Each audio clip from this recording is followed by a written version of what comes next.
जय Hind. Math filament में आपका बहुत बहुत स्वागत है। और आज हम लोग बिहार बोर्ड का पेयर ऑफ स्ट्रेट लाइन यानी दो चरों के रैखिक समीकरण युग्म का दूसरा लेक्चर करने जा रहे हैं।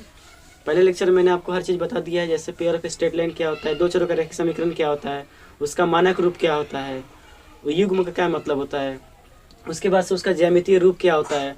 मैंने आपको बताया था कि पेयर ऑफ स्ट्रेट लाइन में 6 तरीके का ग्राफ, 6 तरीके का आलेख बन सकते हैं।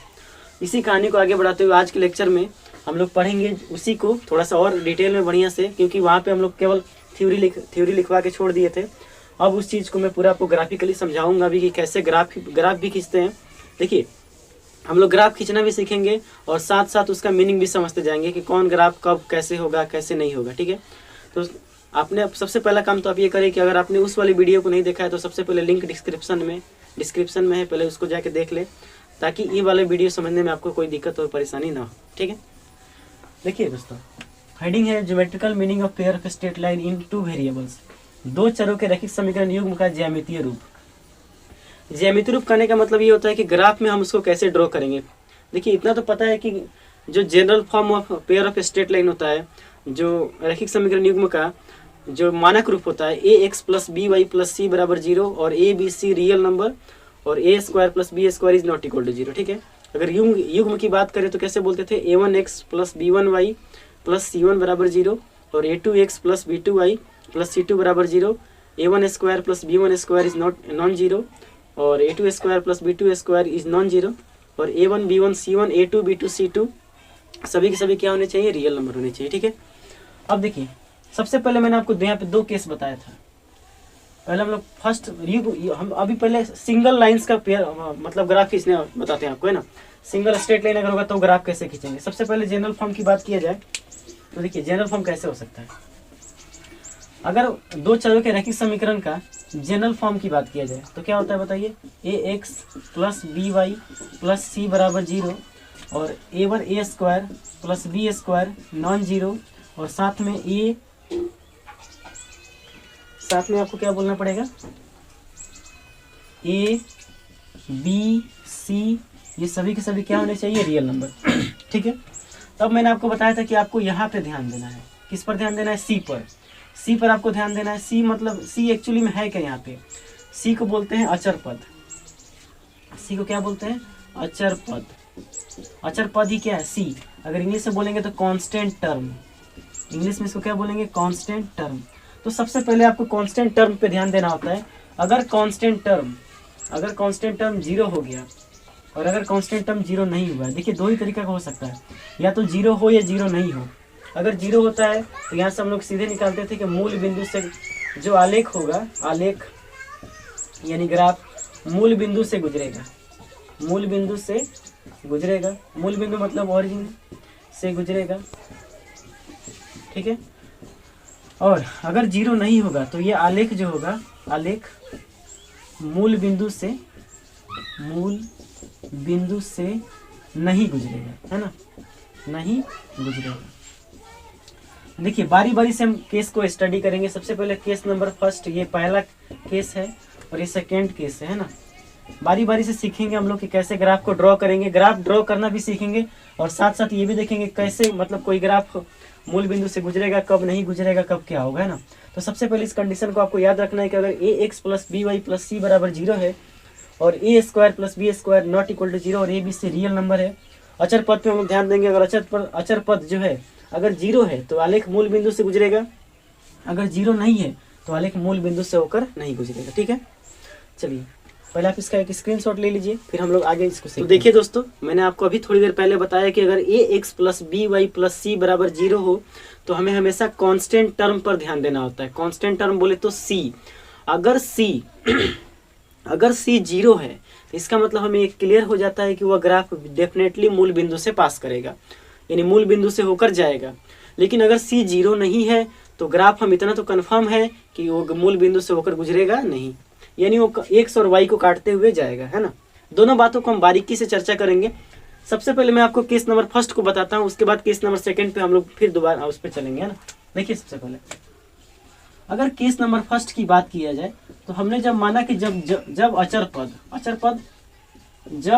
पद यानी सी 0 हो जाता है ना, तो हमने यहाँ से क्या निष्कर्ष निकाला, जब अचर पद यानी जब ये c 0 हो जाता है तो ये डेफिनेटली मूल बिंदु से आलेख जो होगा मूल बिंदु से गुजरेगा, है ना, मूल बिंदु से क्या होगा, गुजरेगा, यानी graph will be passing through the origin, graph will passing through the origin, है ना, ग्राफ हमेशा मूल बिंदु से होकर गुजरेगा। ठीक है, अब इसको भी लिख देते हैं, graph will pass through origin, है ना, मूल बिंदु से गुजरेगा, इतना तो क्लियर हो गया।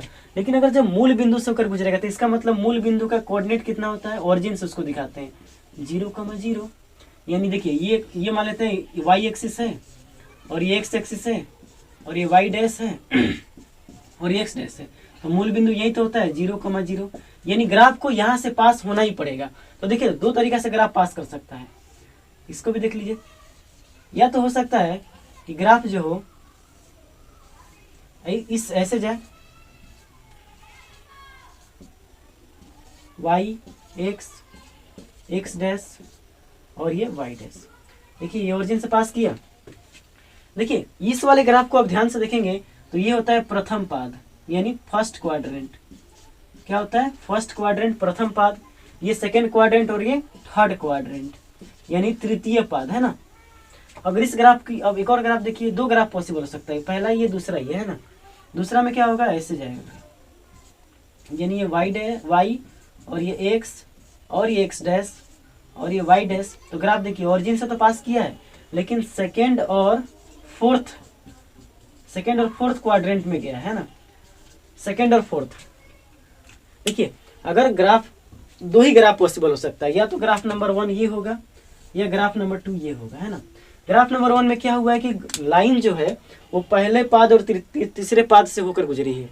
अगर इसमें बात किया जाए तो द्वितीय पाद और चतुर्थ पाद से होकर गुजरती है। तो दो ही ग्राफ आपको पॉसिबल है, समझ में आया। जब क्या हो, जब c बराबर 0 हो।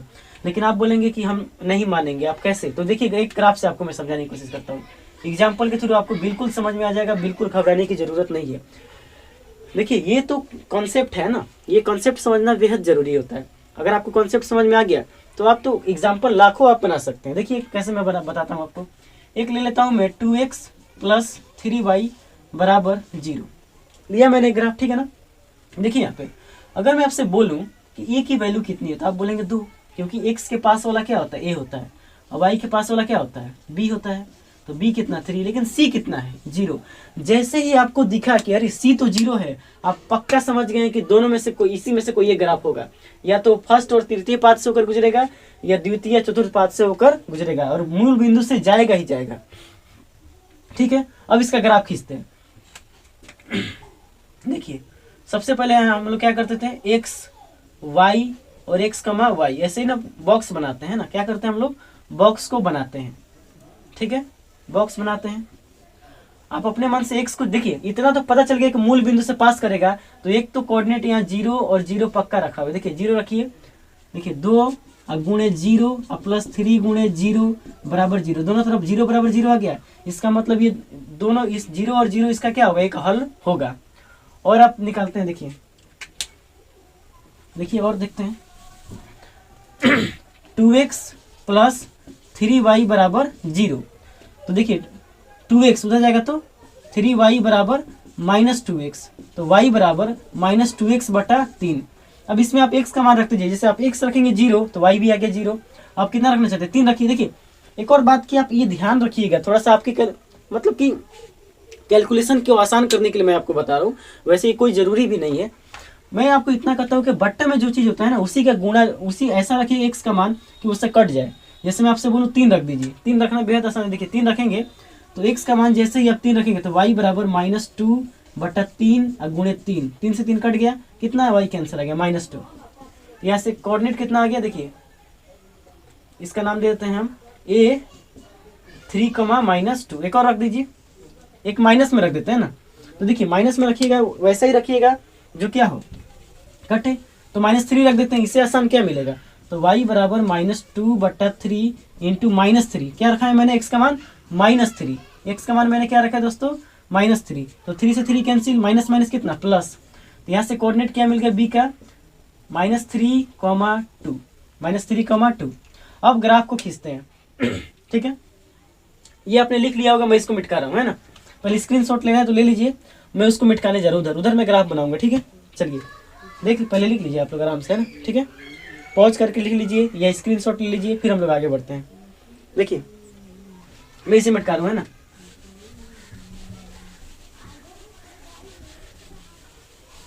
देखिए दोस्त, अगर बात किया जाए सबसे पहले हमें ग्राफ खींचना है ना। ग्राफ खींचने का सबसे आसान तरीका क्या होता है कि आप सबसे पहले एक्स, देखिए ये क्या हो गया एक्स, ये कौन सा एक्सिस एक्स, ये कौन सा एक्सिस एक्स डैश, ये बताइए वाई, और ये बताइए वाई डैश। ठीक है, यही तो मूल बिंदु है। यानी ग्राफ तो हमेशा या तो ऐसे होगा नहीं तो ऐसे होगा, दो ही तरह का केस हो सकता है। चलिए मूल बिंदु, ऑरिजिन पर एक बिंदु, ऑरिजिन पे एक बिंदु ले लिए, यानी ये हो गया 0,0। ऑरिजिन को हमेशा ओ से दिखाते हैं। अब देखिए ये पॉइंट का मतलब पहले इस पे खींच देते हैं ना, 1 2 3 -1 -2 -3 1 2 3 -1 -2 -3। ठीक है ना, इतना काम मैंने कर दिया। आप भी इसको नाप के बनाए है ना, ऐसे हाथ से ले लें, इतना जितना है बराबर बराबर नापे, क्यों, उससे थोड़ा सा ग्राफ खींचने में आसानी होता है। नहीं तो आप ग्राफ पेपर का यूज करें, दो ही तरह का आपके पास, जिस तरह से आपको सहूलियत हो। अगर ग्राफ पेपर पे आप नहीं बना रहे तो थोड़ा ये वाला चीज को नाप के बनाए, है ना, तो उससे मतलब लाइन खींचने में थोड़ा सा प्रॉब्लम नहीं होता, लाइन सीधा खींचाता है। ठीक है, अब देखिए 0 0 तो ये पॉइंट हो गया। अगर x की वैल्यू 3, x की वैल्यू कहाँ है, देखिए x में 3 जाना है, x में 3 और y में -2, y में जाना है -2, तो देखिए y तो यही होगा ना। इस दोनों को मिलाइए यहाँ से, जब दोनों को यहाँ मिलाएंगे तो ये यहाँ मिलेगा, है ना। इस कोऑर्डिनेट का नाम बोलिए a बराबर 3 - 2, a बराबर 3 - 2। ठीक है, चलिए अब देखिए x बराबर -3, x बराबर -3 यहाँ होगा ये, और y बराबर 2, y बराबर x बराबर -3 और y बराबर 2, तो y बराबर 2 आना है, y बराबर 2 यहाँ आइए, यहाँ आइए, दोनों को मिलाइए, यहाँ मिला। देखिए अब इसको मिलाते हैं,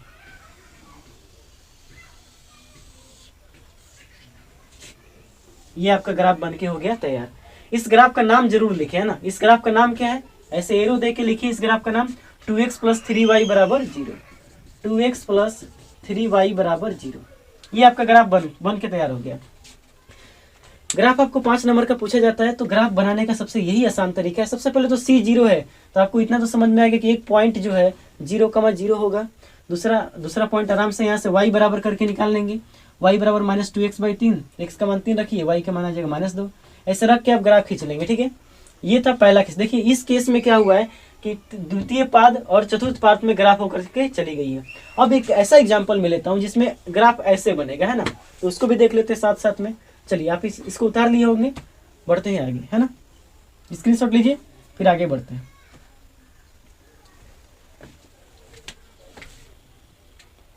चलिए एक और एग्जाम्पल से इसकी शुरुआत करते हैं। देखिए एक एग्जाम्पल मैंने आपको अभी बताया जो सेकेंड और फोर्थ क्वाड्रेंट से होकर जा रही थी, द्वितीय पाद और चतुर्थ पाद से होकर जा रही थी।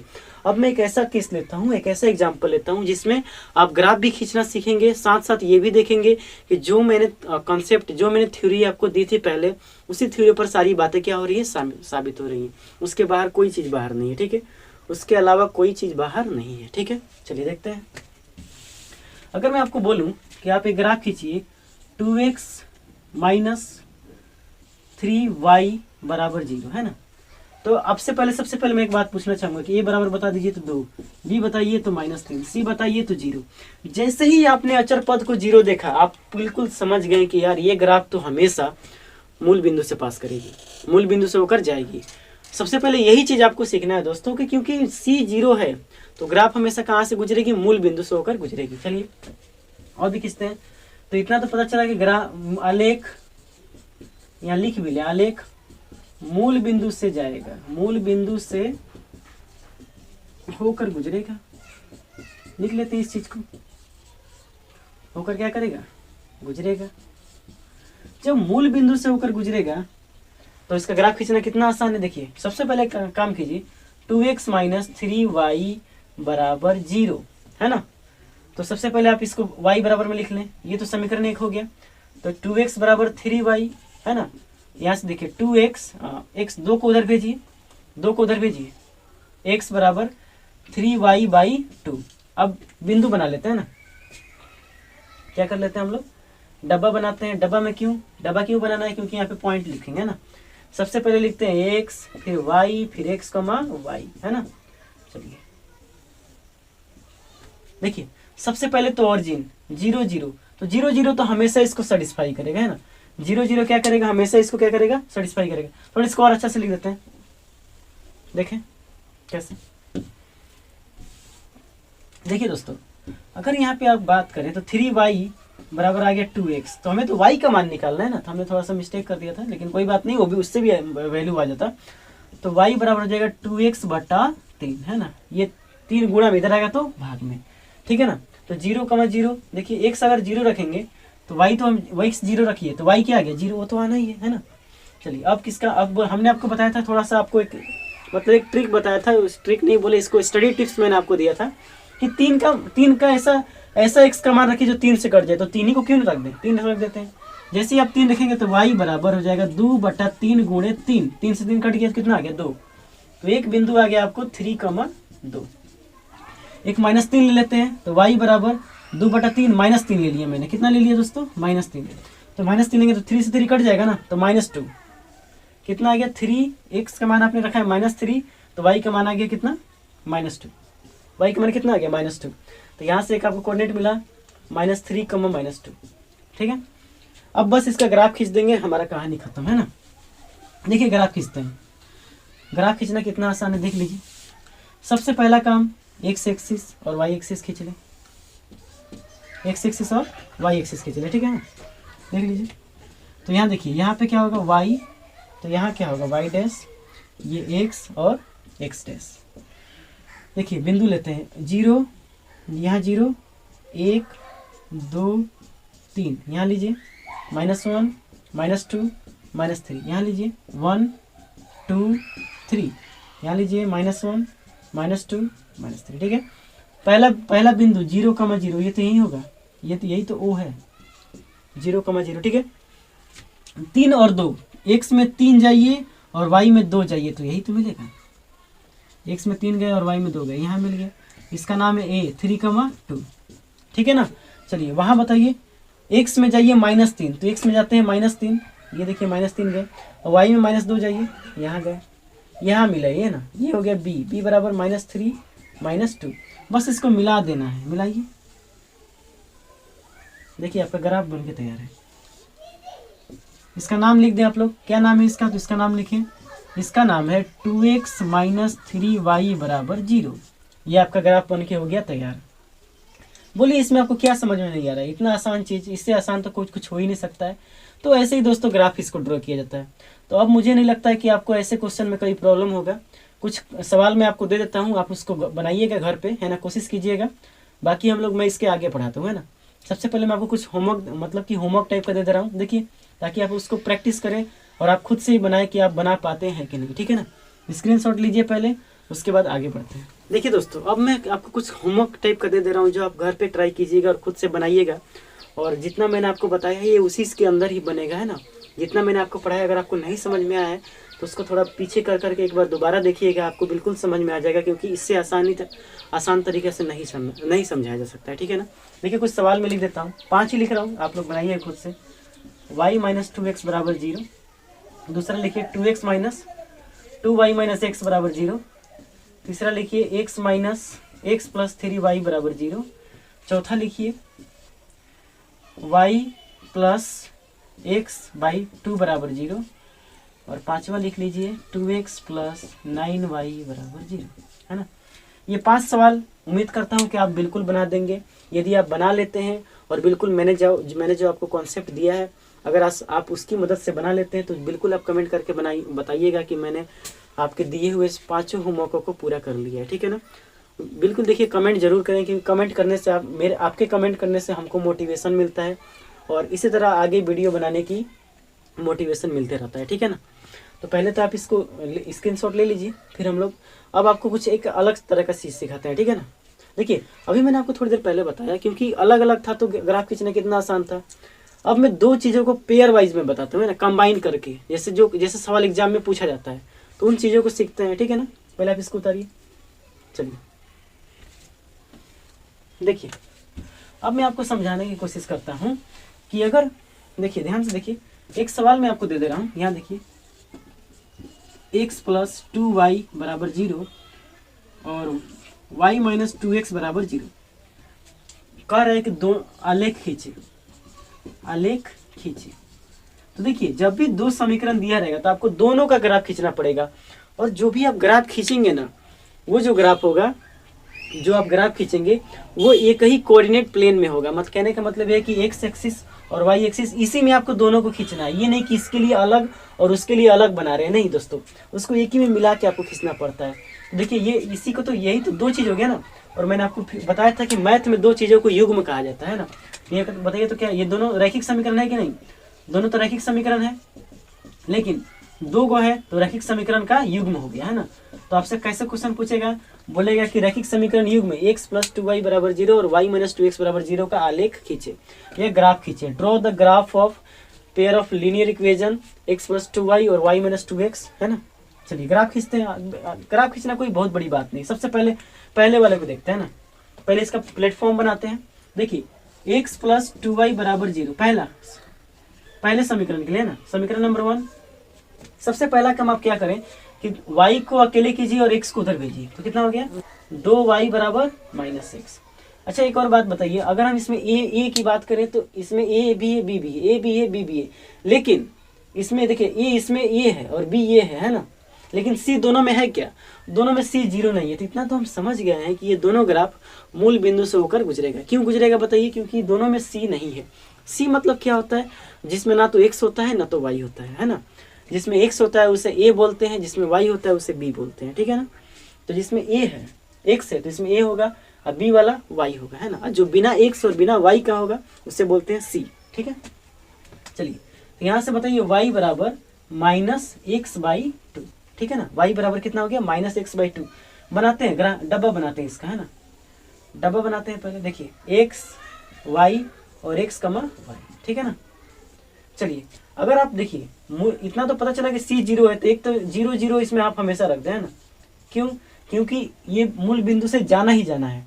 एक बिंदु और ले लीजिए, एक बिंदु और लीजिए, ले लेते हैं। देखिए 2 है ना, तो 2 ले लेते हैं ना। 2 लीजिए तो 2, तो y देखिए लिखते हैं, तो 2, x का मान कितना रखना है? 2, तो माइनस पहले से है, 2 यहाँ रखेंगे, फिर 2 यहाँ रखेंगे, कट गया तो -1। आपने रखा है 2, तो आ गया -1, तो बिंदु क्या होगा? 2 - 1, 2 - 1, है ना। एक और बिंदु रख लीजिए, एक और बिंदु रखिए। चलिए देखिए, अब एक रख लीजिए -2। देखिए -2 रखने से क्या फ़ायदा है? जैसे आप -2 रखेंगे, -2 रखिए, तो देखिए x -x/2, इसके जगह पे माइनस, x के जगह क्या रखना है? -2/2, माइनस माइनस प्लस, 2 एकम 2, यानी 1 आ गया, है ना। तो आपने रखा था -2 आया 1, b कोऑर्डिनेट कितना आ गया? -2, 1, है ना। समझिएगा बात, है ना। चलिए थोड़ा अब इसको मैं रफ कर देता हूँ ना, ये रफ वाला जो चीज़ है। देखिए आपका बॉक्स पहले के लिए जो बॉक्स से बन के तैयार हो गया। अब यही काम आपको दूसरे समीकरण के लिए भी करना होगा, है ना। तो पहले के लिए हो गया, दूसरे के लिए करिए। तो y - 2x = 0, है ना। तो y बराबर कितना हो जाएगा? 2x। y बराबर कितना हो गया? 2x। चलिए, x, y और x, y, है ना। x और y, x, y। अब पहले देखिए, c 0 है तो 0 0 तो इसमें फिक्स है, 0 0 तो इसमें क्या है? फिक्स है ना। 0 0 इसमें क्या है? फिक्स है।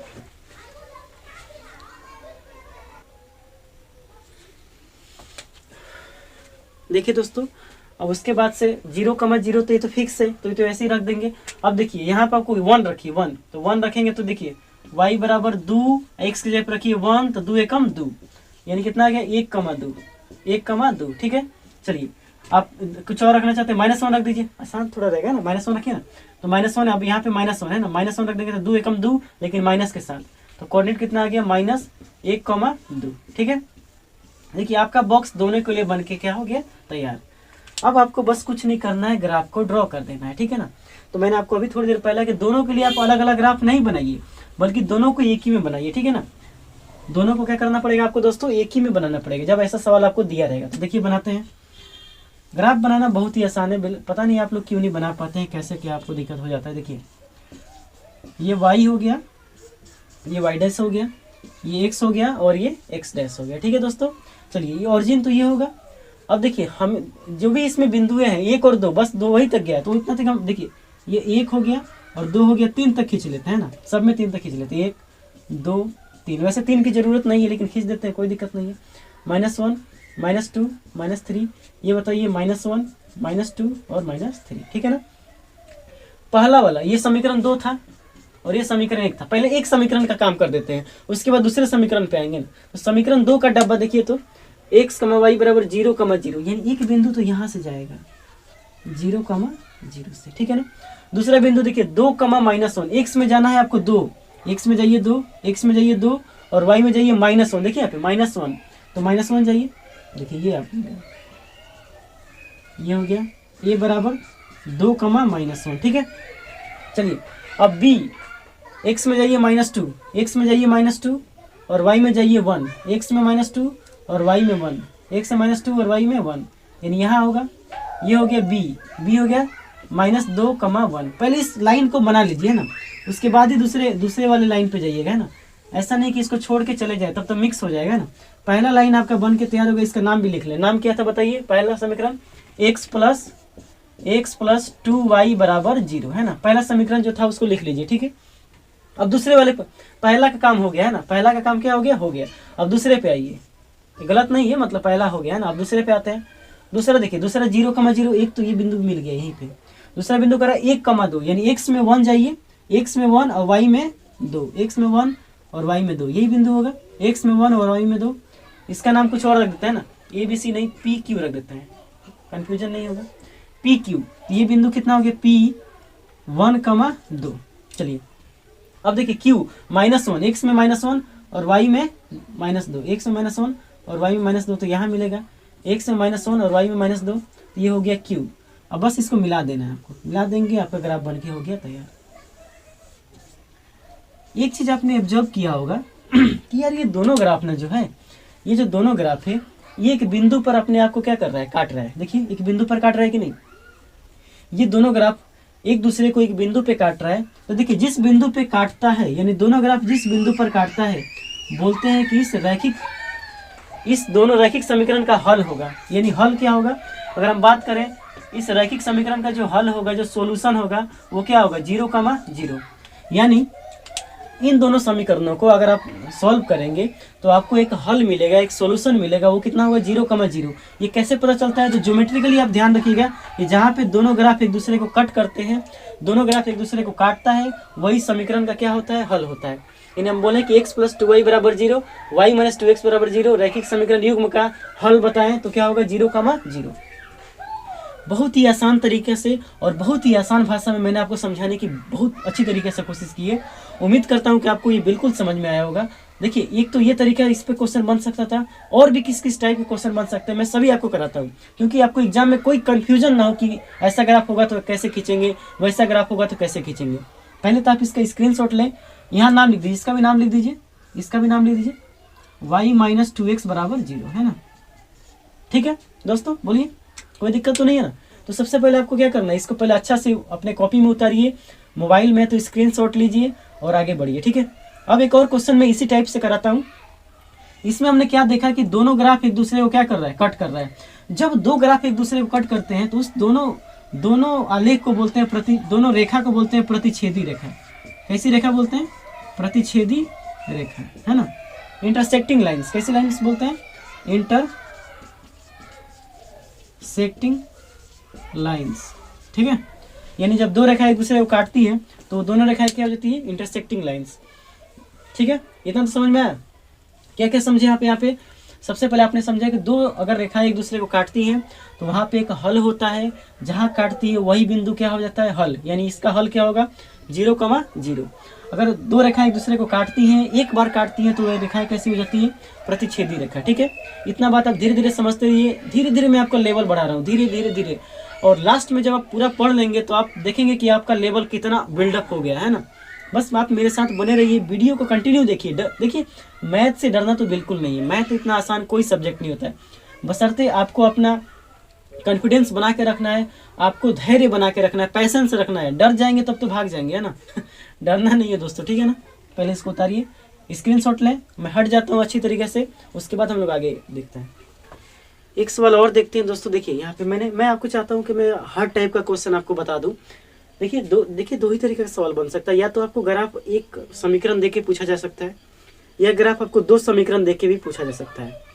तो जैसे भी पूछा जाए हम लोगों को, देखिए हो सके तो 3 का भी लेवल बढ़ाने के लिए तो हम 3 की भी समीकरण को मिला के एक ग्राफ बना सकते हैं। लेकिन आपको 2 ही ग्राफ पढ़ना है ना, आपको समीकरण युग्म पढ़ना है। टॉपिक का नाम ही है समीकरण युग्म, 2 चरों के रैखिक समीकरण युग्म। तो आप हमेशा रैखिक समीकरण युग्म पर ध्यान देंगे, ठीक है ना। सबसे पहले एक बात बताइए, आप इस ग्राफ को देखते ही मैं आपको थोड़ा सा एक टर्म समझाता हूँ, है ना। मैंने आपको एक बताया था कि 2 चरों का रैखिक समीकरण युग्म का मानक रूप क्या होता है, स्टैंडर्ड फॉर्म क्या होता था, बताइए। तो general form a1x plus b1y plus c1 बराबर 0, a2x plus b2y plus c2 बराबर 0, a1 b1 c1 a2 b2 c2, a1 square plus b1 square is not equal to 0, a2 square plus b2 square is not equal to 0। बताया था मैंने आपको कि नहीं, बताइए। तो यहाँ पे भी देखिए, तो ये पहला समीकरण, ये समीकरण का नाम क्या है, फर्स्ट, और ये समीकरण का नाम है सेकेंड। जिस समीकरण को आप फर्स्ट मानते हैं तो वहां से जो a और b की वैल्यू निकलेगी a1 b1 करके निकलेगा। तो यहाँ से अगर मैं आपसे पूछूं कि a1 कितना होगा तो आप क्या बोलेंगे 3, b1 कितना होगा तो 4, c1 कितना होगा तो 0, है ना। क्योंकि बिना x और बिना y वाला टर्म तो है ही नहीं, है ना। अगर a2x की बात की जाए तो a2 कितना हो जाएगा, देखिए समीकरण 2 तो ये है ना, ये 9 b1 b2 16 और c2 कितना हो गया 0, ठीक है ना। आपको यहाँ पे दिख रहा होगा कि जो बिना x और बिना y वाला टर्म है वो दोनों में 0 है। इसका मतलब इतना तो क्लियर हो गया, इतना तो साफ सुथरा हो गया कि दोनों जो समीकरण होगा मूल बिंदु से होकर जाएगा, ठीक है ना। दोनों समीकरण कैसा होगा, मूल बिंदु से होकर जाएगा। बात समझ में आ रहा है आपको, समझने की कोशिश कीजिए, बिल्कुल आपको समझ में आ जाएगा, टेंशन लेने की कोई जरूरत नहीं है ना, ठीक है। तो या तो ग्राफ मूल बिंदु से होकर जाएगा। अब अभी मैं आपको एक इसका निचोड़ भी लिखवा दूंगा, ठीक है, तो आप टेंशन मत लीजिए, है ना। देखिए सबसे पहले एक जो इसके बाद पहले जो मतलब मैंने आपको सवाल कराया वो सवाल आप बिल्कुल समझ गए होंगे। इसको भी आप समझ जाइएगा, बस हमको बस 2-3 मिनट का समय दीजिए, है ना। मैं आपको बिल्कुल आपके दिमाग में इसको इंटर करा दूंगा, मतलब आपके दिमाग में इंटर करा दूंगा, मतलब प्रवेश करा दूंगा, ठीक है। सबसे पहला काम आप क्या करें, दोनों ग्राफ यहाँ से C1 और C2 0 है, यहाँ से आपने क्या पता चल गया, दोनों का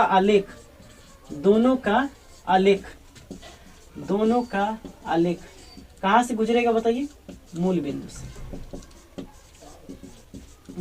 से गुजरेगा। बस दोनों का आलेख जो कहाँ से होगा, मूल बिंदु से गुजरेगा। क्लियर है आपको इतना बात। चलिए अगर मूल बिंदु से होकर गुजरेगा तो ग्राफ खींचते हैं इसका। देखिए अगर सबसे पहले समीकरण 1 की बात करते हैं, 3x प्लस 4y बराबर 0, तो यहाँ से 4y बराबर -3x, तो y बराबर -3/4x, है ना। अब इसका डब्बा बनाते हैं, डब्बा बनाइए।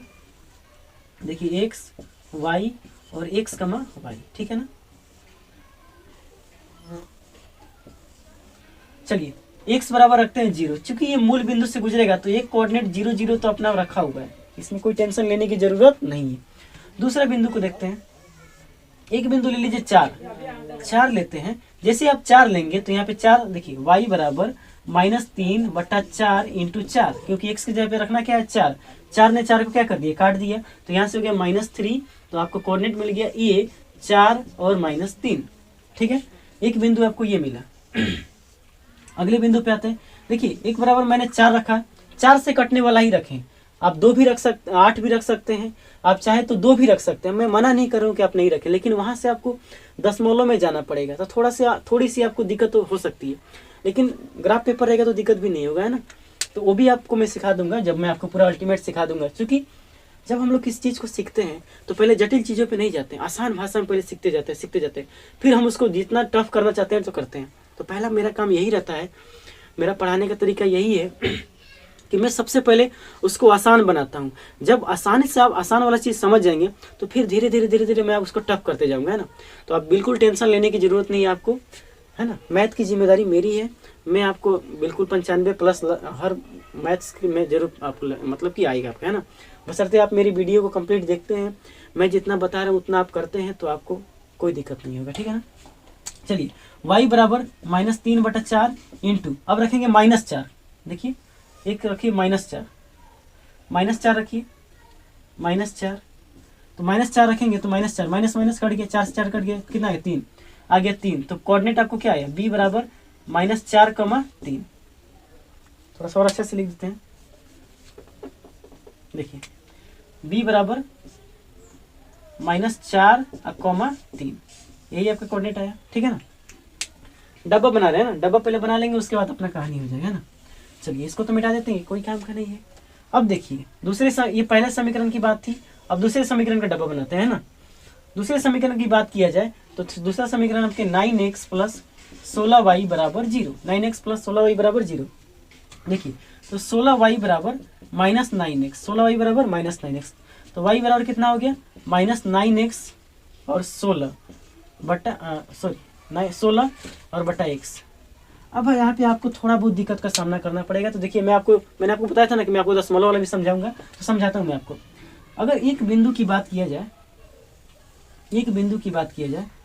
ठीक है ना, डब्बा यहाँ बना ले तो कोई दिक्कत है।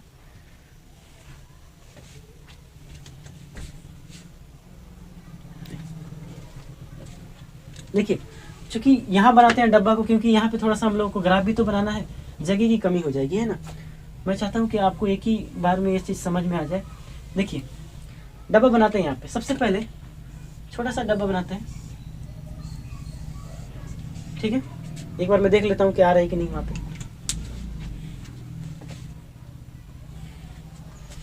देखिए बिल्कुल आ रहा है, बिल्कुल आ रहा है। देखिए थोड़ा सा और नीचे भी किया जा सकता है। देखिए ये अपना हो गया x, ये हो गया y और ये x, y है ना। एक बिंदु तो 0 0 ये अपना फिक्स रखा हुआ है, कोई दिक्कत नहीं है।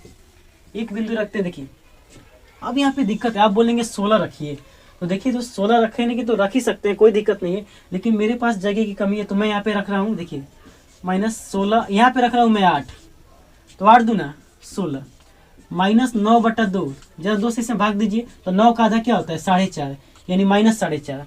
तो मैंने क्या रखा है बताइए, x में मैंने रखा है 8, तो मेरा आया 4.5, कोऑर्डिनेट आया तो p -8, 8, -4 है ना।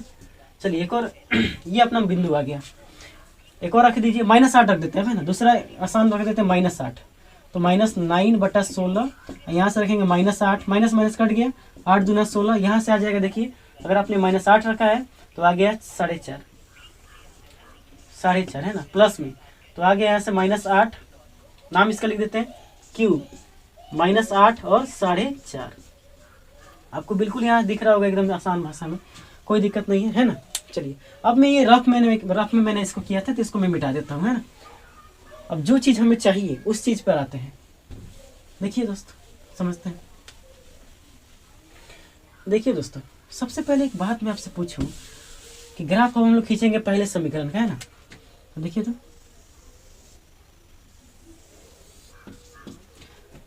ये क्या होगा बताइए, y, और ये क्या होगा y डैश, ये क्या होगा x डैश, और ये क्या होगा x, ठीक है ना। एक बिंदु तो 0 0 है, हम लोग कहाँ तक गए हैं, तो 4 3 आपको 8 यहीं तक दिख रहा है। मैं 2 2 का पेयर ले लेता हूँ थोड़ा, है ना।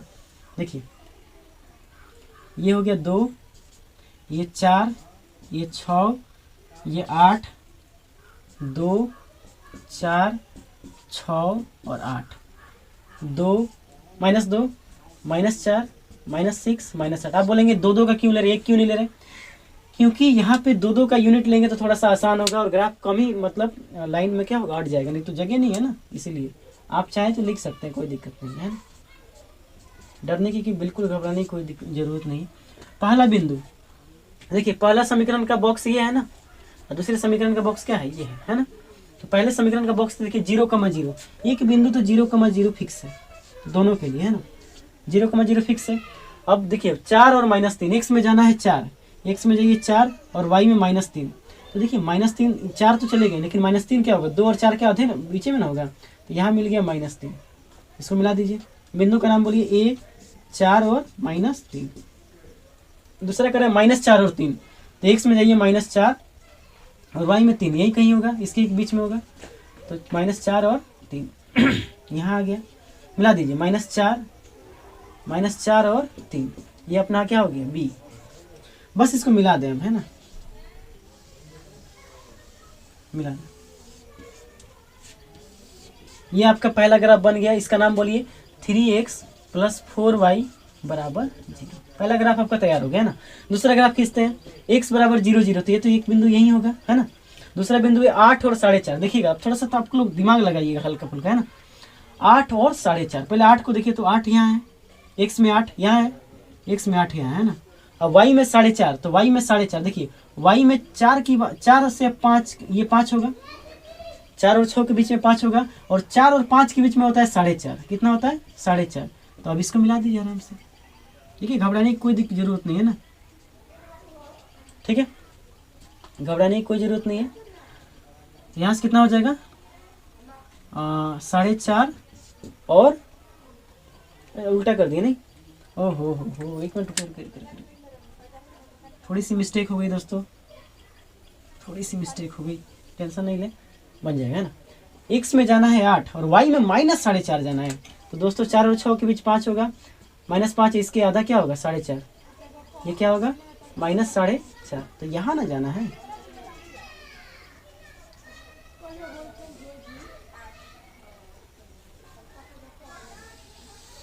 देखिए ये इसी पर आएगा, है ना। ये बिंदु क्या आ गया? इसी पर आ गया। ये क्या हो गया? p कितना हो गया? 8 और -4.5, ठीक है। अब लाते हैं -8, -8 ये हो गया, और 4.5 ये हो गया। मिलाइए इसको। थोड़ा सा स्केलिंग प्रॉब्लम हो सकती है, आप लोगों का नहीं होगा अगर ग्राफ पेपर पे ड्रॉ कर रहे हैं तो, है ना। तो ये पॉइंट आपको मिला, इस पॉइंट का नाम है -8 और 4.5, ठीक है। ये बिंदु का नाम क्या हो गया? Q। घबराने की कोई दिक्कत नहीं है दोस्तों, थोड़ा सा मैंने हल्का सा डेटा थोड़ा सा मतलब स्ट्रॉन्ग ले लिया था, ताकि आपको 4.5 दिखाना हो, कभी कैसे दिखाएंगे, कभी 5 दिखाना हो तो कैसे दिखाएंगे, 2 का। इस सवाल से मैं आपको बहुत चीज़ सिखाने की कोशिश किया हूँ। देखिए कैसे कभी कभी 2 का गैप भी लेना पड़ता है, तो भी ले सकते हैं। कभी कभी इसके बीच में संख्या आ जाती है तो उसको भी लेना सीखा हमने, पॉइंट में आएगा तो उसको भी लेना सीखा हमने। ग्राफ में रहेगा तो दिक्कत ही नहीं। ग्राफ में तो आप खुद जैसे देखिए, ग्राफ में क्या होता है ना, जैसे ये 2 हो गया और ये 3 हो गया, तो इसके बीच में लाइन खींचा रहता है ऐसे 10 बोले तो 1 2 3 4 5, तो ये क्या हो गया? 2.5, और 4 वाला क्या होगा? 2.4। तो ऐसे आप वहाँ दिक्कत नहीं होगा आपको। लेकिन यहाँ पे अगर आप लोग ऐसे रफ तरीके से खींचेंगे तो थोड़ा आपको अंदाजा लगाना हो सकता है। तो आपने क्या देखा यहाँ पे, ये जो लाइन है, इस लाइन को मिलाइए तो एक बिंदु ये हो गया, इस बिंदु को अगर मिलाएंगे तो ये हो गया, है ना, और इस बिंदु को मिलाएंगे तो ये हो गया। क्या आपने देखा कि दोनों ग्राफ एक दूसरे के ऊपर आ गया, है ना। दोनों ग्राफ क्या हो गया? एक दूसरे के ऊपर। जब ऐसा होता है तो आप देखिए तो दोनों ग्राफ एक दूसरे को कितना जगह काट रहा है? देखिए यहाँ काट रहा है कि नहीं, यहाँ यहाँ यहाँ यहाँ यहाँ यहाँ हर जगह काट रहा है। तो ऐसे ग्राफ का जो हल होगा अपरिमित रूप से अनेक। अब अपरिमित क्या है? इनफाइनाइट। अपरिमित रूप से अनेक मतलब इतना हल होगा, इनफाइनाइट हल होगा। कितना? Infinite solution. कितना सॉल्यूशन होगा इसका? इनफाइनाइट। आप बोलेंगे कि आप सर सॉल्यूशन इसका बता सकते हैं क्या? तो बिल्कुल बता सकते हैं। जितना भी आप लिख रहे हैं, जो भी सॉल्यूशन आप x और y को सेटिस्फाई करते हुए लिख रहे हैं, ये सब जो ABC लिखा आपने, PQ लिखा, जितना इनफाइनाइट सॉल्यूशन आप बनाएंगे सभी के सभी इसके क्या होंगे? सॉल्यूशन होंगे। वो चीज़ हम जब इस समीकरणों का हल निकालना होगा तो वहाँ मैं आपको बिल्कुल अच्छे तरीके से सिखाऊंगा। लेकिन यहाँ मेरा मेन मकसद था ग्राफ आपको समझाना। तो ग्राफ आपको समझ में आया? आपने क्या देखा कि अगर इसका हम युग्म लेते हैं, अगर इस मतलब क्या बोलते हैं इसको, अगर ऐसा हम इसका युग्म लेते हैं जहाँ पे C0 होता है, जहाँ पर क्या होता है? C0 होता है। जहाँ पर C0 होता है, जहाँ पर C0 होता है, अगर हम उसका युग्म लेते हैं तो उस युग्म में हो क्या रहा है कि मतलब कि दोनों ग्राफ या तो एक काट रहा है या एक दूसरे के ऊपर हो रहा है। इसमें पैरेलल होने की संभावना, समानांतर होने की कोई संभावना नहीं है। या तो संपाती, देखिए अब जब दोनों एक दूसरे के ऊपर हो जाएगा तो उसको बोलते हैं संपाती रेखा। कैसी रेखा बोलते हैं? संपाती रेखा, ठीक है। पहले मैं हट जाता हूँ, स्क्रीनशॉट ले, फिर मैं आपको समझाता हूँ कि मैंने क्या आपको बताया। इन दोनों एग्जाम्पल को कंबाइन करके मैं आपको कुछ निचोड़ देना चाहता हूँ, कुछ कंक्लूजन निकालना चाहता हूँ कि देखिए अगर दो समीकरण जिसके C0 हो, यानी a1x प्लस b1y बराबर 0 हो और a2x प्लस b2y बराबर 0 हो, है ना, तो इसका जो आलेख होगा इन दोनों का जो, देखिए दोनों में C1 और C2 क्या है? 0, यानी अचर पद 0 हो। साफ साफ बोला जाए तो दोनों का अचर पद क्या हो? 0 हो। अगर दोनों का अचर पद 0 होता है तो इसका दो ही तरह का ग्राफ पॉसिबल है। देखिए क्या क्या पॉसिबल है। या तो ग्राफ ऐसे हो सकता है, ध्यान से देखिएगा, है ना, ध्यान से देखेंगे तो ही आपको समझ में आएगा, अगर इधर उधर करेंगे तो दिक्कत हो सकती है ना। ध्यान से देखिए, बोर्ड पे आपका बिल्कुल ध्यान रखना चाहिए। देखिए अगर हम दो ही तरह का ग्राफ हो सकता है, दोनों का अगर अचर पद क्या हो, 0 हो, इसको बोलते हैं रैखिक समीकरणों का युग्म। क्या बोलते हैं? रैखिक समीकरण का युग्म। ये रैखिक समीकरण का युग्म है, लेकिन ये वैसे रैखिक समीकरण के युग्म है जिसका अचर पद क्या है, 0 है ना। तो उसके बारे में भी बात कर रहे हैं। जब अचर पद 0 नहीं होगा तो उसकी कहानी कुछ अलग हो सकती है, बट हम इसकी बात कर रहे हैं। इसमें कुछ लिमिटेड केस होते हैं, मतलब कुछ लिमिटेड केस है, उसी की बात करते हैं ना। तो ये देखिए, तो ऑरिजिन, ठीक है, ऑरिजिन। अब देखिए अगर मैं बोलूँ तो देखिए ग्राफ या तो ऐसे हो सकता है, दोनों एक दूसरे के ऊपर हो। जब दोनों एक दूसरे के ऊपर होता है तो इसको बोलते हैं संपाती रेखा। संपाती रेखाएं, संपाती रेखाएं। देखिए क्या क्या है, पहला चीज बोलेंगे संपाती रेखा है। दूसरा इसमें क्या बोलेंगे कि इसके अनंत अनंत हल होंगे, अनंत हल होंगे। कितना हल होंगे इसके? अनंत हल होंगे। अब जब अनंत हल होगा तो जब हल, जिस चीज का हल निकलता है, जिस चीज का सॉल्यूशन निकलता है, उसको बोलते हैं संगत संगत समीकरण युग्म। क्या बोलते हैं? संगत समीकरण युग्म। धीरे धीरे मैं आपको एकदम बिल्डअप कर रहा हूं, ऊपर ले जा रहा हूं, है ना। और जो संगत होता है ना, उसको बोलते हैं आश्रित। देखिए संगत में दो चीजें होती हैं, एक होती है आश्रित और एक होती है अविरोधी। क्या होती है? अविरोधी। यहाँ पे आपको थोड़ा सा समझना पड़ेगा। देखिए आश्रित का मतलब ये होता है कि दोनों एक दूसरे के ऊपर निर्भर कर रहा है। मतलब क्या इसका मान इसके मान पर निर्भर करेगा? तो देखिए जब दोनों संपाती रेखाएं हो जाती हैं तो वो हमेशा आश्रित होती है। क्या होती है? हमेशा क्या होती है? आश्रित। अविरोधी नहीं होती है ना। अविरोधी कब होंगी? जब वो एक बिंदु पर काटेगी, है ना। जब क्या होगी? एक बिंदु पर काटेगी तो अविरोधी। जब बार बार उसको हर बिंदु पर काटेगी तो होगी आश्रित। तो यहाँ पे क्या है? ये आश्रित है। इंग्लिश में बोलेंगे कंसिस्टेंट, है ना, infinitely solution and coincident lines, है ना। और देखिए चलिए इसमें बात करते हैं ना। या तो हो सकता है कि दोनों जो ग्राफ हो, ध्यान से देखिएगा। देखिए यहाँ पे अगर लिखता हूँ मैं a1x b1y बराबर 0 हो, यहाँ देखिए a2x प्लस b2y बराबर 0, है ना। यहाँ देखिए हो सकता है कि दोनों ग्राफ एक दूसरे को ऐसे काटते। तो ये मान लीजिए a1x प्लस b1y बराबर 0, ये देखिए a2x प्लस b2y बराबर 0। तो यहाँ पे जो हल निकलेगा y और x, यहाँ जो हल निकलेगा वो क्या होगा? ओरिजिन होगा। क्या होगा? ओरिजिन। देखिए यहाँ पे आप क्या क्या कंक्लूड कर सकते हैं, यहाँ से क्या क्या आप लिखेंगे? पहला, इसका अद्वितीय हल होगा। अद्वितीय हल का मतलब क्या होता है? यानी इसका जो भी हल निकालेंगे हम लोग, पूरा दुनिया में इसको कोई भी सॉल्व करेगा तो उसका सोल्यूशन जो होगा, सबका सोल्यूशन मैच करेगा। यानी इसका सोल्यूशन जो होता है यूनिक होता है, और यूनिक सोल्यूशन को क्या बोलते हैं? अद्वितीय हल। क्या बोलते हैं? अद्वितीय हल। ठीक है, बात समझ आ रहा है? चलिए और क्या लिखेंगे? इसका एक हल होगा, है ना। अद्वितीय हल मतलब एक हल, एक हल, है ना। और क्या लिखेंगे इसमें इसके बारे में? तो ये संगत होगा। जिसका हल निकलता है वह संगत होता है, लेकिन ये आश्रित नहीं होगा क्योंकि ये इसके सभी वैल्यू इस पर निर्भर नहीं कर रही है। तो ये होगा अविरोधी। क्या हो जाएगा? अविरोधी। और ये रेखाएं कैसी होंगी? रेखाएं कैसी होंगी ये बताइए। ये रेखाएं जो होंगी इसको बोलते हैं प्रतिच्छेदी रेखा। कैसी रेखा बोलती हैं? प्रतिच्छेदी रेखा। प्रतिच्छेदी रेखा है। बात समझ में आया आपको? तो बहुत बढ़िया से आपको समझ में आया होगा। तो दो ही तरीके का केस बन सकता है, और मैंने आपको ग्राफ भी इसका खींच दिया, वहां से मैं आपको कंक्लूजन निकाल के ये चीज समझा दी है ना। तो मैंने जो अभी ग्राफ खींचा वो था तो एग्जाम्पल, ये उसका कंप्लीट थ्योरी हो गया। ठीक है, बात समझ में आया आपको? अब चलिए देखिए, ग्राफ जितना हो सकता है मैं ग्राफ इसी में खत्म करने की कोशिश करूंगा। उसके बाद हम लोग हल पे आएंगे। ठीक है ना, समझ में आया होगा आपको ये बिल्कुल। फिर जितना जिस तरीके का ग्राफ बन सकता है, क्या क्या ग्राफ में क्वेश्चन बनते हैं, वो सब मैं बताऊंगा, है ना। पहले इसका स्क्रीनशॉट लें, फिर हम लोग आगे बढ़ते हैं। समझ में आया होगा ना? बिल्कुल। नहीं समझ में आया तो बोलिए, दोबारा समझा सकते हैं। देखिए दोबारा में कुछ नहीं करना है, बस C1 C2 0 है तो हम समझ गए कि या तो ग्राफ एक दूसरे के ऊपर होगा या तो दोनों एक दूसरे को क्या करेगा? कट करेगा। जब दोनों एक दूसरे को कट करता है, एक जगह पे प्रतिच्छेद करता है, तो उस केस में हल कैसा होता है? अद्वितीय हल होता है, समीकरण संगत होता है, अविरोधी होता है और प्रतिच्छेदी रेखाएं होते हैं। आपको याद करना पड़ेगा ये सब चीज़, है ना। 2-3 बार बोलिएगा मेरे साथ तो आपको ऑटोमेटिकली याद हो जाएगा। ठीक है ना। जब दोनों रेखाएं एक दूसरे के ऊपर होती है तो उसको बोलते हैं संपाती रेखा, और जब संपाती हो जाती है तो अनेक हल होते हैं। क्या होते हैं? अनेक हल होते हैं। संपाती होती है तो क्या होती है? अनेक हल होती है। समीकरणों का युग्म क्या होता है? संगत। समीकरणों का युग्म का संगत कब होता है? जब समीकरण क्या होते हैं? हल देते हैं, मतलब कि कोई ना कोई क्या देता है? सोल्यूशन, या तो एक दे या एक से ज्यादा दे। यहाँ पे एक से ज्यादा दे रहा है, यहाँ पे एक दे रहा है, तो दोनों केस में क्या हो जाएगा? संगत तो होगा। जब सोल्यूशन ही नहीं दे, हल ही नहीं निकले, तो उस केस को बोलते हैं असंगत, जो कि समानांतर रेखाएं जब हो जाती है तो हल नहीं निकलता है। आश्रित मतलब इसका एक एक वैल्यू एक दूसरे पर, जब संपाती रेखाएं हो जाती है तो उसका एक वैल्यू दूसरे पर निर्भर करता है, इसीलिए यहाँ पे ये आश्रित है, दोनों एक दूसरे पर निर्भर कर रहे हैं। लेकिन यहाँ देखिए, ये इससे उसको कोई मतलब नहीं है ना, दोनों सोल्यूशन इंडिपेंडेंट होकर आया है ना, लेकिन एक जगह क्या कर दिया है? कट कर दिया है, तो उसको बोलते हैं अविरोधी। बात समझ में आए? विरोधी कौन होता है? जब दोनों एक दूसरे के बिल्कुल विरोध में हो, मतलब एक दूसरे से मिलना ही नहीं चाहे, तो समानांतर में हो सकता है ऐसा।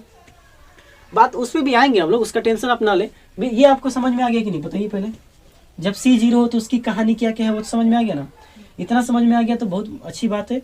चलिए अब आगे बढ़ते हैं ना। स्क्रीनशॉट लीजिए, पहले स्क्रीनशॉट लें। अब देखिए दोस्तों, मैंने अभी आपको बताया कि जब C0 होता है तो कैसे कैसे ग्राफ बनते हैं, कैसे कैसे उसका समीकरणों का युग्म का ग्राफ बनता है। अब हम लोग सीखते हैं कि अगर C0 नहीं हो तब क्या होगा, है ना। तो केस नंबर 2 लिखिए। केस नंबर 2, जब C0 नहीं हो तो देखिए, मैंने आपको ये तो मैं ऑलरेडी बता चुका हूँ कि C0 नहीं हो तो देखिए क्या हो सकता है। या तो ग्राफ, 4 तरीके का ग्राफ पॉसिबल है। पहला क्या हो सकता है? ये x और ये y, है ना, y x और ये y डैश और ये x डैश, है ना, उल्टा लिख दिया ना, ये x डैश और ये y डैश। तो ग्राफ या तो ऐसे होगा, है ना। अगर बात करें हम ax plus by plus c बराबर 0 की, और a b c real number होगा, और a square plus b square 0 के बराबर नहीं होगा, तब क्या होगा, है ना। तो ऐसे केस में हो सकता है कि या तो ये स्ट्रेट लाइन ऐसे जाए, ax plus by plus c बराबर 0, यानी फर्स्ट क्वाड्रेंट और सेकेंड क्वाड्रेंट को काटते हुए जाए। देखिए, अगर इस बिंदु की बात किया जाए, इस बिंदु पर, ये बिंदु को मान लेते हैं a, तो यहाँ पे देखिए इस बिंदु पर ध्यान दीजिएगा केवल, है ना। इस बिंदु पर x 0 है कि y 0 है? x 0 कि y 0? बताइए। y 0 है, x 0 नहीं है, लेकिन y क्या है? 0 है। x और y 0, ठीक है ना। यहाँ के पे क्या निकलेगा? x निकलेगा। चलिए यहाँ बताइए, तो यहाँ y में x में कहीं जा रहे हैं हम? क्या नहीं जा रहे हैं। तो यहाँ y x 0 होगा, लेकिन y का कुछ ना कुछ कोऑर्डिनेट होगा। बात समझ में आए आपको? इसको हम दे देते हैं b नाम। चलिए देखिए, पहला केस नंबर फर्स्ट ये था। केस नंबर सेकंड की बात कीजिए। पहले जो ग्राफ हो सकता है पहले उसको मैं बता देता हूँ, है ना, उसके बाद हम फिर ग्राफ को सीखेंगे भी कैसे आता है। देखिए ये कितना y, और ये बताइए x, ये x डैश और ये y डैश, ठीक है। एक ग्राफ हो सकता है कि ये ऐसे जाए, है ना। तो इस केस में एक बात बताइए, अगर मैं आपको बात करूँ तो यहाँ तो देखिए b जो है 0 कमा कितना हो गया? y हो गया, 0 कमा y। लेकिन यहाँ की बात कीजिए तो x नेगेटिव हो गया, और हम यहाँ पे ऑलरेडी मान ले रहे हैं यहाँ पे कि x और y जो हमने लिया है पॉजिटिव लिया है, मतलब 0 से बड़ा लिया है, तो -x क्या हो जाएगा? नेगेटिव। तो यहाँ पे हमारा जो कोऑर्डिनेट आएगा वो आएगा -x, 0, ठीक है। केस नंबर 3 आप समझ गए। केस नंबर 4 को समझिए। केस नंबर 3, है ना, केस नंबर 3 पे आइए। देखिए अगर ये y है और ये अगर y डैश है, ठीक है ना, ये x है और ये x डैश है, तो ग्राफ या तो ऐसे हो सकता है ना, ऐसे हो सकता है, ठीक है। तो यहाँ पे जो काट रहा है वहाँ पे y नेगेटिव है, y नेगेटिव तो क्या होगा? 0, -y। यहाँ x नेगेटिव है तो -x, 0, ठीक है। कोऑर्डिनेट समझते रहिए दोस्तों, कोऑर्डिनेट ही समझना मेन है। 4 नंबर ग्राफ को देखिए, 4 नंबर यहाँ लिख देते हैं। 4 नंबर देखिए, या तो ऐसे, अब ऐसे होगा, है ना, ये y हो गया, ये y डैश हो गया, और ये x हो गया, और ये x डैश हो गया, ठीक है ना। तो ये बताइए, यहाँ x तो पॉजिटिव है तो x, 0, और यहाँ y नेगेटिव है तो 0, -y। सिंपल सी बात है, बस 4 तरीके का ग्राफ ही पॉसिबल है जब अचर पद 0 नहीं हो। यहाँ पे आप ये चीज लिख लीजिएगा कि जब अचर पद 0 नहीं हो, जब अचर पद 0 नहीं होगा तो आपको 4 तरीके का ग्राफ मिल सकता है। या तो ग्राफ पहले पाद में हो, प्रथम पाद में, द्वितीय पाद, तृतीय पाद और चतुर्थ पाद में हो। इसके अलावा कोई केस पॉसिबल नहीं है। अब हम लोग सीखते हैं कि कैसे ग्राफ को सॉल्व करते हैं, ठीक है ना, कैसे ग्राफ बनाते हैं। पहले आप इसका स्क्रीनशॉट लीजिए, मैं हट जा रहा हूँ पूरा कंप्लीट तरीके से, स्क्रीनशॉट लें फिर हम लोग आगे बढ़ते हैं। तो देखिए दोस्तों, अभी मैंने आपको थोड़ी देर पहले बताया कि अगर अचर पद 0 नहीं होता है तो आपको 4 तरीके के ग्राफ मिल सकते हैं। तो या तो पहले पाद में होगा, या द्वितीय पाद में, तृतीय या चतुर्थ पाद। अब इस सवाल को मैं एक क्वेश्चन के माध्यम से समझाता हूँ आपको। देखिए एक ग्राफ ले लेता हूँ मैं, x + 2y - 4 = 0। कह रहे इसका आलेख खींचे। क्या खींचे? इसका आलेख खींचे। हमें इसका आलेख खींचना है, ठीक है, आलेख खींचना है, ठीक, समझ में आया आपको? चलिए, अगर इसका आलेख जब खींचना है तो एक बात बताइए, सबसे पहले मैं क्या करता हूँ, देखिए बिंदु निकालने का हमारे पास बहुत सारा तरीका है, लेकिन मैं आपको कुछ कुछ सिखाता भी हूँ ताकि आपको वो भी दिक्कत ना हो। सबसे पहला काम क्या कीजिए ना आप, सबसे पहला काम एक बार कीजिए x 0, x को 0 कीजिए। तो जैसे ही आप x को 0 करेंगे तो यहाँ देखिए x को यहाँ 0 रखिए तो 0 + 2y - 4 = 0। यहाँ से y कितना आ गया? तो 2y = 4, y से 1 कट गया तो कितना आ गया? 2। यानी आपको पहला कोऑर्डिनेट मिला 0,2, 0,2 है ना, 0,2, ठीक है। चलिए एक बार कीजिए y 0, है ना, y 0 कीजिए तो y को 0 करेंगे तो x + 0 - 4 = 0। यहाँ से आ गया x - 4 = 0, तो x बराबर कितना आ गया? 4। तो ये एक बिंदु आया b 4,0। कितना बिंदु आ गया? 4,0। बात समझ में आया? ठीक है। एक बॉक्स भी आपको एक बॉक्स के तरीका से भी निकाला जाता है, वो भी सिखाता हूँ मैं आपको, ठीक है। पहले पूरा जितना तरीका होता है सीखते रहिए। देखिए अगर ये x है, ये y है, ये कितना होगा? x, y, ठीक है। अब चलिए यहाँ बताइए, तो अगर हम पहले इसको थोड़ा सजा लेते हैं ना, x + 2y बराबर कितना है? -4, -4 = 0 है। जैसे इसको y को यही रन दीजिए, बाकी सबको उधर भेज दीजिए। देखिए 2y यहाँ आ गया, 4 माइनस में हो जाएगा तो प्लस में, ये प्लस में हो जाएगा तो माइनस में, -x है ना। तो y बराबर कितना हो गया? 4 - x/2, 4 - x/2। अब जो भी मान रखना है निकालते रहिए। पहले रखते हैं x = 0, x = 0 रखेंगे, यहाँ रखिए तो 4 - 0/2, 4 में से 0 गया 4/2 यानी 2, कितना आ गया? 2। चलिए यानी एक बिंदु आ गया a 0,2, जो कि ऑलरेडी आ भी चुका है ना वहाँ पे, ठीक है, कोई बात नहीं, आ गया तो कोई दिक्कत नहीं है। चलिए एक और चीज सीखते हैं। इतना तो समझ में आ गया। अब चलिए अब रखते हैं 2 रखते हैं ना, x = 2, x = 2 रखिए। जैसे आप x = 2 रखेंगे तो 4 - 2/2, 4 में से 2 गया 2, 2/2 कितना हो गया? 1। तो b आ गया 2 और 1, ठीक है। एक वैल्यू यहाँ भी आया है, देखिए 4 रखे हैं, x 4 रखे हैं तो y 0 आया है, x 4 रखे हैं तो y 0 आया है। यहाँ पे c हो गया 4,0। काम बन गया अपना। अब क्या करना है? ग्राफ खींचिए। अब डायरेक्ट बॉक्स भी बन गया, हर चीज बन गया। अब डायरेक्टली ग्राफ खींचते हैं ना, ग्राफ खींचिए। यहाँ पे मुझे आपको कुछ सिखाना था, इसलिए मैं आपको यहाँ पे x 0 और y 0 का मतलब समझा रहा हूँ, बाकी कोई ज्यादा मीनिंग उसका है नहीं। चलिए देखिए, सबसे पहले देखिए ग्राफ खींचते हैं ना। ये बताइए तो y ये y', x और x', ठीक है। ये अपना मूल बिंदु, ठीक है। चलिए पहला बिंदु है, पहले खींच लेते हैं ना, 1 2 3 4, -1 थोड़ा सा टेढ़ा हो गया ना, सीधा कर लीजिए, -2 -3। यहाँ देखिए 1 2 3 4, -1 -2 -3, इतना काफ़ी है। चलिए x में जाना है 0 तो y में 2, x में 0 मतलब इसी लाइन पर रहेंगे, x में 0 मतलब y लाइन पर रहेंगे ना, x में 0 मतलब y लाइन पर रहेंगे, और y में 2, y लाइन पर आना है लेकिन x में जाना नहीं है तो 2, यही मिलेगा ना। चलिए इस बिंदु का नाम बताइए, a 0,2, ठीक है ना। अगला बिंदु 2,1, x में जाइए 2, x में जाइए 2 और y में जाइए 1, x में 2 और y में 1, मिलाइए इन दोनों को, यहाँ मिलेगा आपको, है ना। तो ये आपको बिंदु मिल गया b 2,1। एक बिंदु और 4,0, x में जाइए 4 और y में जाना ही नहीं है तो यही रुक जाएंगे ना। ये हो गया 4,0, ये हो गया c। बस इसको मिला दीजिए, अब मिला दीजिए, बस कहानी खत्म।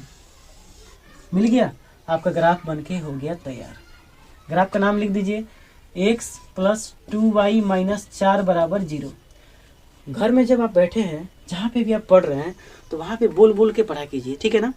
नहीं तो अकेले बैठ के पढ़ा कीजिए। उससे होता क्या है, आप जितना बोलेंगे आपके दिमाग में, आपका दिमाग उस पर लगा रहता है कि हाँ ये चीज़ आप पे पकड़ रहे हैं।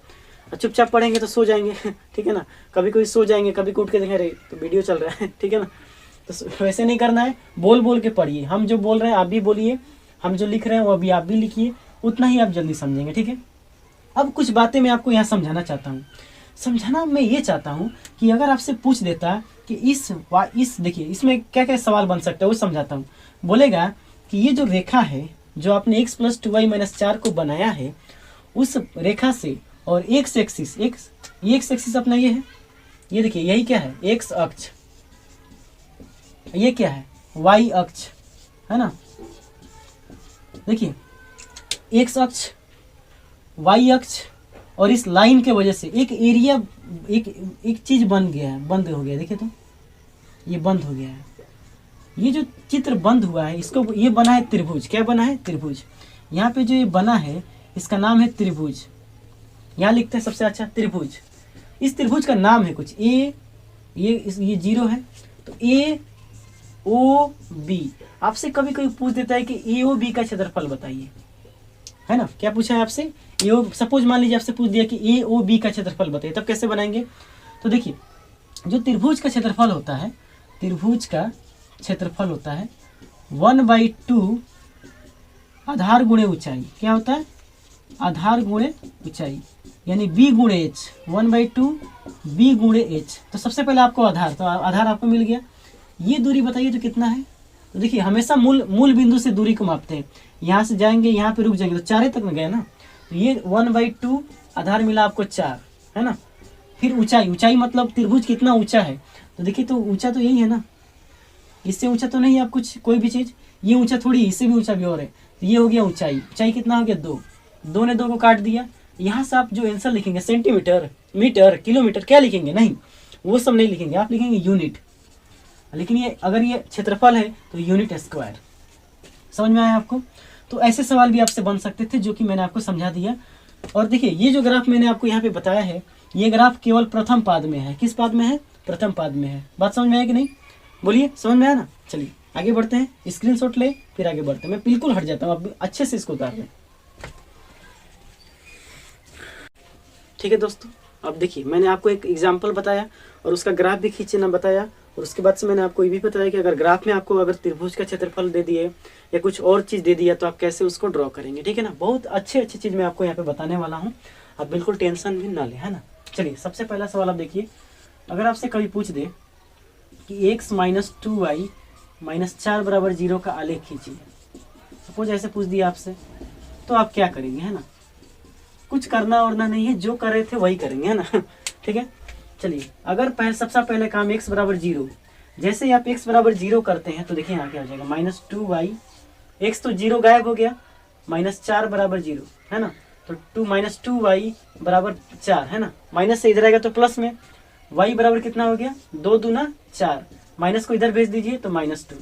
आपको ये मिला, ये जो बिंदु मिला 0 और -2 मिला, ठीक है। पहले x लिखते हैं और y। कोई पूछेगा कि पहले x और y क्यों लिखा जाता है, ऐसा क्यों, y को पहले क्यों नहीं और x को बाद में क्यों नहीं। तो इसके लिए आप ये बोलेंगे कि आप एक बात बताइए, आपका ऐसे ही क्यों लिखते हैं, है ना। उनसे आप पूछिएगा कि आप एक बात बताइए कि आपका ऐसे ही क्यों लिखते हैं, आप ऐसे क्यों नहीं लिखते हैं। तब वो खुद ही बोलेंगे कि नहीं ऐसा, क्योंकि ऐसा हम लोग इसलिए लिखते हैं क्योंकि ऐसा माना गया है ना। ऐसा पूरी हर जगह पूरी दुनिया में क को ऐसे ही मान लिया गया है, ए को पूरी दुनिया में ए ऐसे ही माना गया है। आप ऐसे लिखेंगे तो आप उनकी मानी हुई बात की विपरीत दिशा में जाएंगे, यानी अपोजिट डायरेक्शन में जाएंगे। तो इसीलिए जो पहले से जो चीज़ माना गया है उस चीज़ पर ही हमें चलना होता है, उसमें कोई छेड़छाड़ नहीं किया जाता है, ठीक है। बात समझ में आया आपको।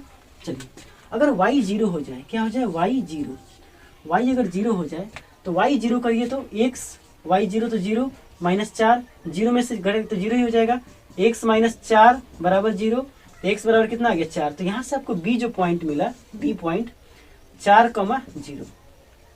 दो मान तो आपको यहीं से मिल गया, आप इतना परेशान क्यों हो रहे हैं तब, है ना। चलिए डब्बा भी बनाना मैं आपको सिखा देता हूँ इसके लिए भी। देखिए x माइनस 2y माइनस 4 बराबर 0, ठीक है। x माइनस 2y माइनस 4 बराबर 0। यहाँ से आप क्या करेंगे, x और y को, x और 4 को उधर भेजेंगे, y को यहीं रख देंगे। तो माइनस 2y बराबर, माइनस में इधर आएगा तो प्लस में, प्लस में इधर आएगा तो माइनस में, माइनस को उधर भेजिए तो, है ना, माइनस को भेजिए, y बराबर तो 4 माइनस x माइनस 2, माइनस है ऊपर गुणा कर दीजिए। तो y बराबर हो गया, ये माइनस से जब किसी चीज में गुणा करते हैं, किसी भी एक्सप्रेशन में माइनस से जब गुणा करते हैं तो माइनस वाला हो जाता है प्लस में, प्लस वाला हो जाता है माइनस में। तो x माइनस है प्लस में हो गया, प्लस में था माइनस में हो गया, बटा 2। चलिए अब डब्बा बनाते हैं, इसके लिए डब्बा तैयार करते हैं ना। दो डब्बा तो आपको बिल्कुल बनाने की जरूरत ही नहीं है दोस्तों, दो डब्बा आपको बिल्कुल बनाने की जरूरत ही नहीं है। चलिए देखिए कैसे, पहले डब्बा बनाना सीख लेते हैं, वो भी पॉइंट हम दिखा देंगे ना, कोई दिक्कत नहीं है। चलिए यहाँ रखते हैं 4, तो आ गया 0, यहाँ 4 और 0 हो चुका है, 0 रखेंगे तो -2 हो चुका है। अब रखिए यहाँ पे 2, कितना रखिएगा 2। जैसे आप y बराबर 2 माइनस 4 रखेंगे बटा 2 रखेंगे तो 4 रुपये कर्जा है आपके पास, आपने 2 रुपया दे दिया तो कितना कर्जा बच गया बताइए, -2। अब बटा 2 तो कितना हो जाएगा -1। तो यहाँ से आपका y निकल के आ गया -1। इसका आप नाम दे दीजिए c 2 और -1। एक बिंदु और निकाल देते हैं, है ना, फिर अपना काम आप आसानी से हो जाएगा, ठीक है। हमने क्या किया, x के जगह पे 6 रख दिया, x के जगह पे क्या रख दिया 6, तो यहाँ रख दीजिए, x के जगह पे 6 रखा हमने। जैसे आप 6 रखेंगे तो यहाँ देखिए y बराबर x माइनस 4 बटे 2, यही तो है अपना, है ना। तो आप रखिए 6, तो 6 माइनस 4 बटे 2, 6 में 4 गया तो कितना हो गया 2, 2 बटे 2 कितना हो गया 1, यानी 1 आ गया। तो यहाँ से d आ गया 6,1, ठीक है, 6,1 आ गया, है ना। समझ में आ रहा होगा आपको बिल्कुल आसानी से। चलिए ये चीज़ हम अब मिटा देते हैं ना, डब्बा भी बन गया, वहाँ जो निकाला तो वो भी निकाल दिया। अब डायरेक्ट ग्राफ को बनाते हैं ना, ग्राफ बनाते हैं। देखिए ग्राफ बनाना है, आराम से सीखिए, है ना।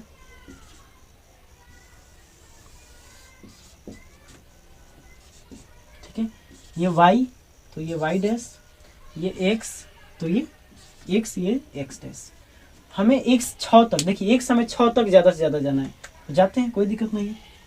देखिए ये हो गया 1, ये 2, ये 3, 4, 5, 6, ठीक है, दिख रहा होगा आपको। ये बताइए -1, -2, -3, -4, ठीक है।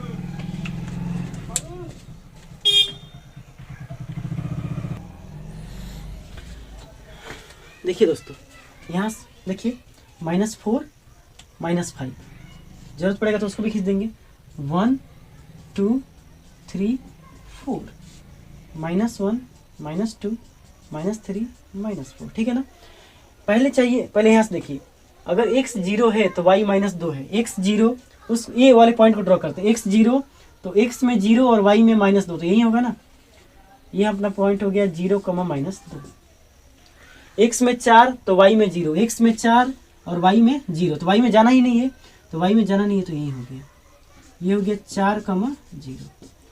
x में 2 और y में -1, x में 2 और y में -1, तो यही हो गया ना, 2 और -1। इसका नाम भी लिख दीजिए, नाम क्या है c। x में 6 तो y में 1, x में 6 तो y में, x में 6 और y में 1, है ना, ये चलेंगे। x में 6, ये अपना d हो गया 6,1, है ना। बस इसको मिला दीजिए। अब देखिए बिंदु को थोड़ा सा ऐसे गाढ़ा गाढ़ा बना देते हैं ना, ताकि आप लोगों को दिखे भी, है ना, दिख रहा है ना। आप इसको मिलाइए, बस केवल मिला दीजिए, इंची लीजिए और इसे मिला दीजिए, आपका ग्राफ बन के हो जाता है। इसका नाम भी लिख दीजिए, x माइनस 2y माइनस 4 बराबर 0। अगर आपसे पूछ देता कि ये ऑरिजिन और इस x एक्सिस और y एक्सिस ये क्या है बताइए तो, x अक्ष ये क्या है y अक्ष, और ये जो सरल रेखा है। क्वेश्चन कैसे पूछेगा कि x अक्ष, देखिए क्वेश्चन कैसे पूछेगा, x अक्ष और y अक्ष और इस लाइन के वजह से जो आकृति बन रही है, कौन सी आकृति बन रही है, त्रिभुज, उसका क्षेत्रफल बताएं। तो देखिए बहुत ही आसान तरीके से बता सकते हैं। त्रिभुज का क्षेत्रफल होता है 1/2 आधार गुणे ऊंचाई। आधार कितना हो गया, देखिए आधार ये हो गया ना, यहाँ से लेके यहाँ तक की लंबाई कितनी है 4, और ऊंचाई तो ये हो जाएगा, यानी यहाँ से ये हो गया 2, कितना हो गया 2, फिर 2 ने 2 को काट दिया तो कितना आंसर हो गया 4।